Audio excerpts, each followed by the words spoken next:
राजस्थान की संस्कृति और विरासत पूरी दुनिया में अलग पहचान रखती है। प्रदेश में कई ऐतिहासिक ऐसी धरोहर हैं जिनके बारे में जानकर सबको हैरानी होती है। तो चलिए आज आपको लेकर चलते हैं राजस्थान के धौलपुर जिले के रहस्यों से भरे धौलपुर, जहां पर शेरगढ़ का किला बहुत प्राचीन है। भगवान विष्णु को साक्षी मानकर जोधपुर के राजा मालदेव ने इसका निर्माण कराया था। शेरशाह सूरी ने इसके महत्व को समझते हुए इस किले का पुनर्निर्माण करवाया। इसके बाद महाराज कीरत सिंह को यहां की सत्ता मिली, जिसके बाद उन्होंने धौलपुर को अपनी राजधानी बनाया। ऐतिहासिक दृष्टिकोण से शेरगढ़ के किले का महत्व काफी ज्यादा है। महाराज कीरत सिंह ने यहां हनुमान जी की मूर्ति भी स्थापित कराई थी और आज भी यहां मौजूद है। इस किले में कई फिल्मों की शूटिंग भी हो चुकी है।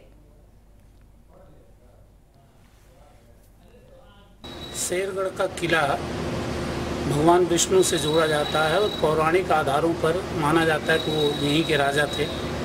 इसके बाद मध्यकाल में जो राजनीतिक गतिविधियां घटी उसमें किला चर्चा के केंद्र में रहा और शेरशाह सूरी ने इसका पुनर्निर्माण करा, इसलिए इसे शेरगढ़ कहते हैं।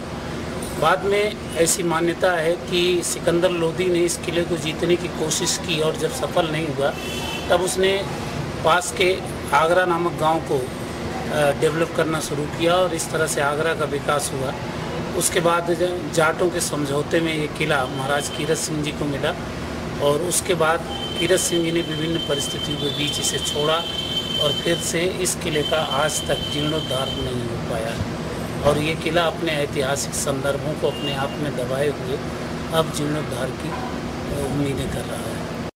धौलपुर का ये शेरगढ़ किला एक बहुत ही मुगल कालीन प्राचीन ये किला है जो कि काफ़ी ऐतिहासिक धरोहरों को समेटे हुए है।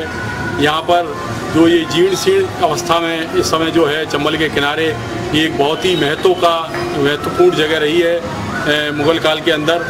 और इस समय धौलपुर के पर्यटक स्थल को सुधारने के लिए अगर इस किले का जीर्णोद्धार दोबारा कराया जाए तो एक बहुत ही अच्छा चंबल के किनारे बहुत अच्छा एक रेवांस के किनारे जो भी शेरगढ़ का किला है वो एक दर्शनीय स्थल रहेगा।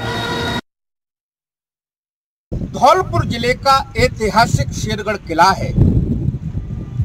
मौजूदा वक्त में हालांकि बात की जाए तो बदहाली पर आंसू बहा रहा है। वसुंधरा सरकार ने इसका जीर्णोद्धार जरूर इसका कराया था, लेकिन वर्तमान समय की बात की जाए तो यह प्रशासन और शासन की घोर उपेक्षा का शिकार बना हुआ है।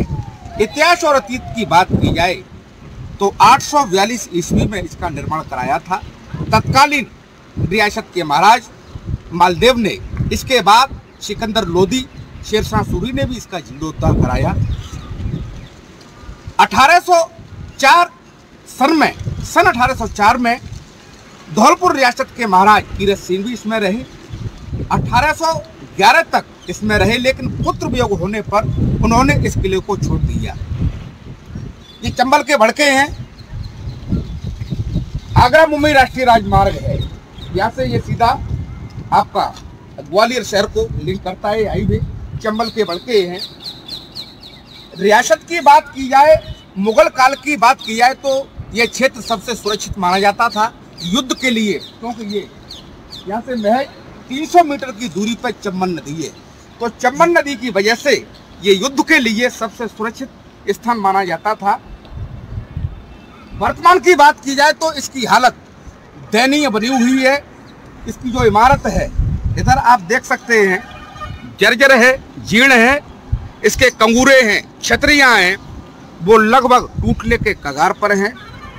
पर्यटन और पुरातत्व विभाग की बात की जाए तो घोर अनदेखी की जा रही है।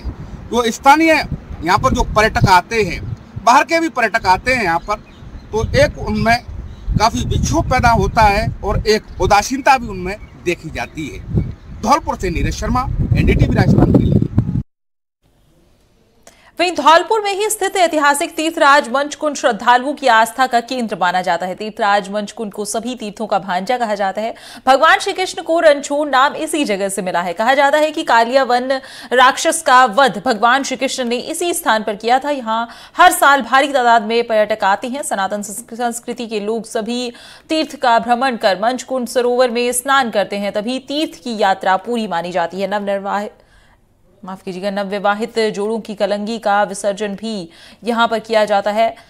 पौराणिक मान्यता के मुताबिक सुख समृद्धि और संतान की प्राप्ति भगवान मंचकुंड के आशीर्वाद से ही होती है। यहां लक्खी मेले का आयोजन किया जाता है।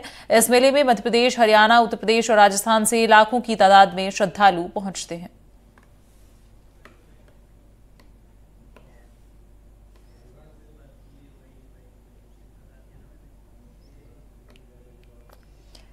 तो भगवान मंचकुंड के आशीर्वाद से मिलती है सुख समृद्धि। हम आपको धौलपुर की ऐतिहासिक जो तीर्थराज है मंचकुंड, श्रद्धालुओं की आस्था का इसे केंद्र माना जाता है। तीर्थराज मंचकुंड को सभी तीर्थों का भांजा भी कहा जाता है।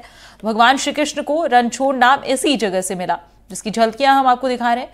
कहा जाता है कि कालिया वन राक्षस का वध भगवान श्री कृष्ण ने इसी स्थान पर किया था। हमारे सहयोगी नीरज शर्मा की ये खास रिपोर्ट देखिए इस मंचकुंड पर। तीर्थराज मंचकुंड के अतीत और इतिहास की बात की जाए तो 1842 संवत में कन्हैयालाल राजधर ने इसका निर्माण कराया था। तब से लेकर इसकी आस्था है, मान्यता है, जो नवविवाहित जोड़े हैं उनकी कलंगियों का विसर्जन किया जाता है। पौराणिक मान्यता के मुताबिक कलंगियों का विसर्जन करने से दाम्पत्य जीवन में सुख समृद्धि एवं शांति बनी रहती है और संतान की भी प्राप्ति होती है, ऐसी मान्यता है यहाँ की। लेकिन 1954 के बाद जब जागीर एक्ट खत्म हुआ तो इस जो ऐतिहासिक तीर्थराज मंचकुंड है 762 बीघा लगभग जमीन इससे लगी हुई थी। लेकिन जागीर एक्ट 1954 में खत्म हुआ। सरकार ने ठाकुर जी अर्थात भगवान को नाबालिग माना, जमीन को स्वामित्व में ले लिया। 763 रुपए तत्कालीन समय पर ठाकुर जी की भोग प्रसादी, पोशाक, परिवरस और संरक्षण के लिए उस समय निर्धारित किए थे। उसके बाद मुख्यमंत्री अशोक गहलोत बने। मुख्यमंत्री अशोक गहलोत ने 1200 रुपए सालाना किए, अर्थात 100 रुपए मंथली। तो कहीं ना कहीं सरकारों की भी उपेक्षाएं रही है कि 100 रुपए में ठाकुर जी की कितनी व्यवस्था हो सकती है। वो ठाकुर जी जो पूरे संसार का भरण पोषण करता है, पालन करता है। वर्तमान समय की बात की जाए तो ये पर्यटकों की और श्रद्धालुओं की अगाध आस्था का केंद्र बना हुआ है। देव छठ पर यहाँ लक्खी मेले का आयोजन किया जाता है। श्रद्धालु बड़ी आस्था लेकर यहाँ पर आते हैं और भगवान योगेश्वर श्री कृष्ण द्वारा सभी श्रद्धालुओं की मनोकामना पूरी की जाती है। सहयोगी अनिल दिवाकर के साथ नीरज शर्मा, NDTV धौलपुर।